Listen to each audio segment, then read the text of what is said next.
دستار ایک پڑی تھی نشانی کے طور پر، سر ہی نہیں تھا پر مجھے سر کا گما ہوا۔ انسان کی بود و باش درندوں سے تھی کبھی، غاروں کو دیکھ کر مجھے گھر کا گما ہوا۔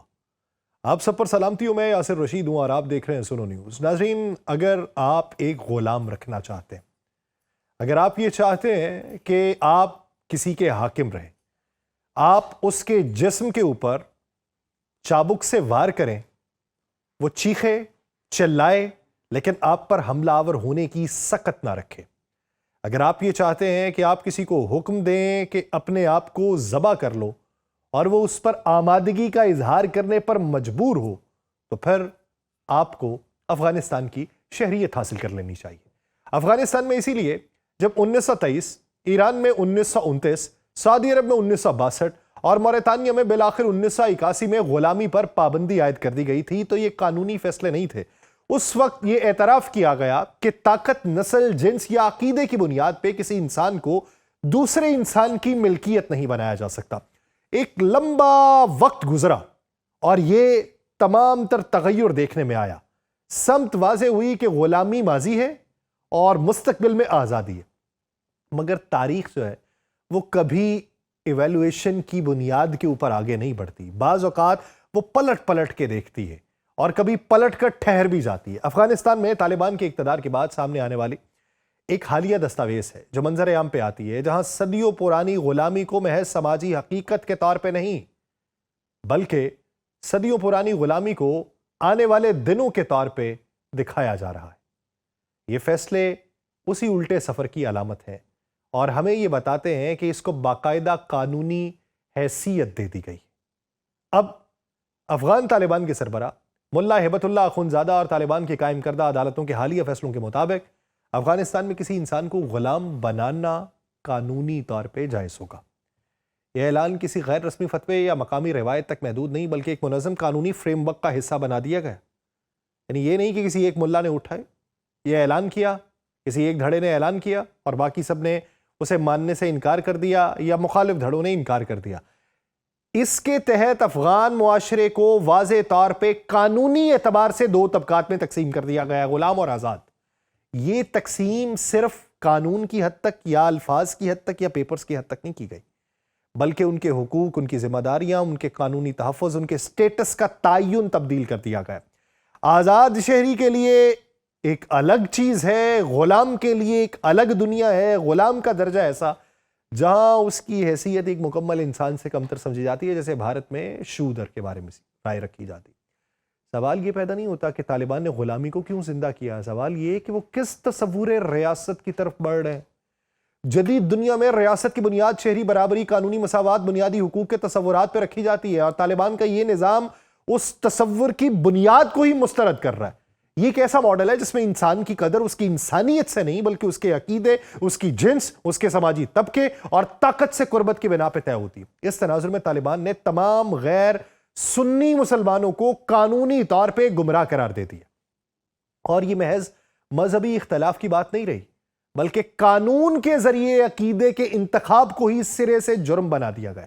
اپنی عبادات یا مسالک پہ اعلانیہ عمل کرنے کی صورت میں سخت سزائیں مقرر کی گئی ہیں۔ گویا ریاست اب نہ صرف سیاسی بلکہ روحانی زندگی پر بھی مکمل اختیار چاہتی ہے۔ اختلاف رائے جو کسی بھی معاشرے میں فکری ارتقاء کی علامت سمجھا جاتا ہے، یہاں ریاست دشمنی کے مترادف قرار دے دیا گیا۔ طالبان پہ تنقید یا ان سے اختلاف، اس کو قانوناً جرم بنایا گیا، جس کی سزا کیا ہوگی؟ 3 کوڑوں سے لے کے 50 کوڑے مارے جائیں گے اس کو۔ اور یہ سزا محض جسمانی اذیت نہیں، بلکہ ایک علامتی پیغام ہے کہ ریاست کے بیانیے سے ہٹنا ناقابل قبول ہے۔ یوں قانون خوف کو نظم میں بدلتا ہے اور تشدد کو ریاستی اختیار کا حصہ بناتا ہے۔ اس پورے نظام کا سب سے گہرا اور ہولناک اثر عورت پہ پڑے گا۔ قانون کے اندر لکھا گیا کہ عورت کو مرد کی قانونی ذمہ داری قرار دے رہے ہیں، اور مرد کو یہ اختیار دیا گیا کہ وہ عورت کو کسی بھی کام سے روک سکتا ہے اور اپنی بات منوانے کے لیے اس پر تشدد بھی کر سکتا ہے۔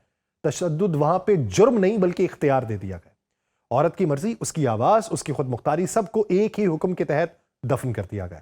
اس جبر کی انتہا اس وقت سامنے آتی ہے جب 9 سال کی بچی کو قانوناً عورت قرار دے کے اس سے شادی کو جائز ٹھہرانے کی باتیں ہوئیں، اور یہ فیصلہ کسی سماجی روایت کا تسلسل نہیں بلکہ ایک منظم قانونی عمل ہے جس کے ذریعے بچپن کو ختم اور جسم کو ملکیت میں بدل دیا جاتا ہے۔ اس کے ساتھ ساتھ گھروں کے کمروں میں موجود کھڑکیاں اینٹوں سے بند کرنے کا حکم بھی جاری کیا گیا ہے تاکہ عورتیں گھروں میں مکمل پردے میں رہیں۔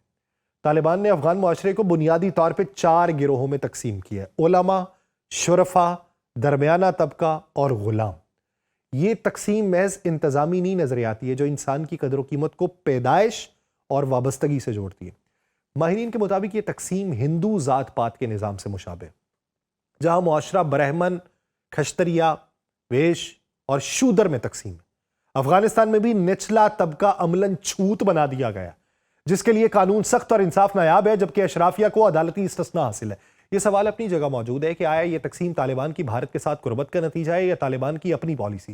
مگر نتیجہ ایک ہے کہ افغانستان دنیا کا پہلا ملک بن چکا ہے جس نے سینکڑوں سال بعد غلامی کو دوبارہ زندہ کر کے اسے باقاعدہ قانونی حیثیت دے دی ہے، اور طالبان کا نام نہاد دستور دراصل طبقاتی تقسیم، امتیازی انسانی حقوق اور غلامی کا تحریری مسودہ ہے۔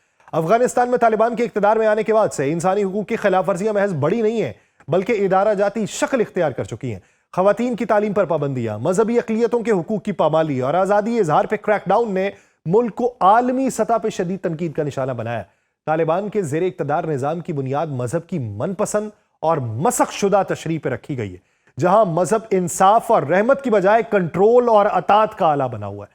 افغان جریدے کابل ناؤ کے مطابق منظر عام پہ آنے والے نام نہاد آئینی دستاویز 3 حصوں، 10 ابواب اور 119 شقوں پر مشتمل ہے، جس میں باقیوں کو ناقابل اصلاح قرار دے کر قتل کے جواز کی راہ ہموار کی گئی ہے۔ منصفانہ ٹرائل سے متعلق بنیادی تحفظات اس ضابطے میں شامل نہیں ہیں، جبکہ جسمانی سزاؤں میں نمایاں اضافے کے علاوہ طالبان پر تنقید کی جو شق تھی اس کو قابل سزا جرم قرار دیا گیا۔ آمو ٹی وی کے مطابق طالبان قیادت کی توہین پر 20 کوڑے اور 6 ماہ قید، جبکہ فقہ حنفی ترک کرنے پر 2 سال قید کی سزا مقرر کی گئی ہے۔ آپ کسی اور فقہ کو بھی نہیں اپنا سکتے۔ یہ قوانین مذہبی اختلاف کو جرم اور ریاستی بیانیے کو مقدس بناتے ہیں۔ ماہرین کے مطابق افغان طالبان کا یہ آئین نہ اسلامی اصولوں سے مطابقت رکھتا ہے، نہ ہی انسانی اقدار سے۔ انسانی حقوق کی تنظیم رواداری کے مطابق ماورائے عدالت قتل، خواتین اور بچوں کے خلاف تشدد کے ادارہ جاتی خطرات بڑھ گئے۔ دستاویز یہ ظاہر کرتی ہے کہ افغان اشرافیہ کو عدالتی استثناء حاصل ہے، جبکہ غریب طبقہ بدترین جبر کا شکار ہے۔ اور ایکسپرٹس کے مطابق یہ مبینہ آئینی مسودہ سماجی انصاف کی صریحاً نفی اور انسانی مساوات پہ کھلا عملہ۔ یہ سب کچھ ایک ایسے وقت میں ہو رہا ہے جب افغانستان میں شدید معاشی اور انسانی بحران ہے۔ 2024 میں 23 ملین سے زائد افراد کو فوری انسانی امداد کی ضرورت تھی، جبکہ خواتین اور لڑکیاں اس بحران سے سب سے زیادہ متاثر ہوئیں۔ تعلیم پر پابندیوں کے باعث خواتین ہیلتھ ورکرز کی کمی پیدا ہوئی اور صحت کا نظام مزید کمزور ہو گیا۔ اب آپ یہ دیکھیے کہ ہماری ایکسپورٹ کیا، ہماری امپورٹ کیا، ہمارا جو تجارت ہے اس کا حجم کیا، اس کے مقابلے میں افغانستان کا حجم کیا ہے۔ آپ ڈالر کے ریٹ کو دیکھ لیں، ہمارا ریٹ بہت بڑا ہوا ہے اور افغانستان کے اندر ڈالر 85 افغانی روپوں کے قریب پہنچا ہوا ہے۔ تو ان کے پاس کہاں سے پیسہ آ رہا ہے؟ ان کا نظام کس طریقے سے چل رہا ہے؟ تو وہاں پر فنڈنگ کس طریقے سے ہو رہی ہے اور کون فنڈنگ کر کے اس نظام کو مزید کھڑا کرنا چاہتا ہے؟ اظہار رائے اور میڈیا پر حملے اس نظام کا لازمی حصہ ہے۔ صحافیوں کی گرفتاری، تشدد، غیر شفاف حراست نے معلومات کے بہاؤ کو محدود کر دیا۔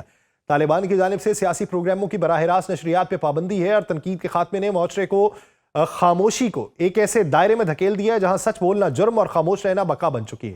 اس کے ساتھ ساتھ داعش خراسان جیسے گروہوں کی کارروائیاں، اقلیتوں پہ حملے، سرحد پار جھڑپیں افغانستان کو ایک غیر مستحکم ریاست میں بدل رہی ہیں۔ بین الاقوامی ماہرین کہتے ہیں طالبان کے اندرونی اختلافات اور بعض اہلکاروں کا شدت پسند تنظیموں میں شامل ہونا یہ خطے کے لیے خطرہ بن چکا ہے۔ ان تمام عوامل کو یکجا کیا جائے تو طالبان کا نام نہاد آئین جدید دور کی طبقاتی غلامی کا تحریری ثبوت بن کے سامنے آیا ہے۔ یہ نظام انسان کو شہری نہیں بلکہ تابع بناتا ہے، عورت کو فرد نہیں بلکہ ذمہ داری اور اختلاف کو جرم بناتا ہے۔ غلامی جسے دنیا نے صدیوں کی جدوجہد کے بعد ترک کیا تھا، افغانستان میں ایک نئے نام اور نئی شکل کے ساتھ واپس آ چکی ہے۔ یہ صرف افغانستان کا مسئلہ نہیں بلکہ عالمی ضمیر کے لیے ایک امتحان ہے۔ سوال یہ نہیں کہ طالبان کیا کر رہے ہیں، بلکہ یہ کہ دنیا طالبان کو اپنے عزائم پورا کرنے سے روکنے کے لیے کیا کرے گی، اور طالبان پھر کیا کریں گے؟ کیونکہ جب غلامی کو قانون بنایا جا رہا ہے تو ایسے میں خاموشی بھی ایک موقف بن کے سامنے آتی ہے۔ چنانچہ عالمی برادری کو افغانستان میں طالبان کو اپنے ظالمانہ قوانین پہ عمل درآمد سے کیا روکنا ہے؟ کیا تمام افغان شہریوں کو یکساں حقوق ملیں گے؟ کیا وہ اپنی آواز بلند کرنے کے لیے اٹھیں گے؟ اس سے اسلامی تشخص کے اوپر کتنا حرف آئے گا اور پھر سے ایک نئے اقدار کی باتیں کیا ہونے لگیں گی جس میں جرم یہ ہوگا کہ مخالف آواز ہمیشہ جرم دکھائی دے گی۔ لیکن دیکھیے کہ اس کے اثرات کیا نکلتے ہیں اور اس کا سدباب کن طریقوں سے ہوتا ہے۔ مجھے دیجیے اجازت، اللہ نگہبان۔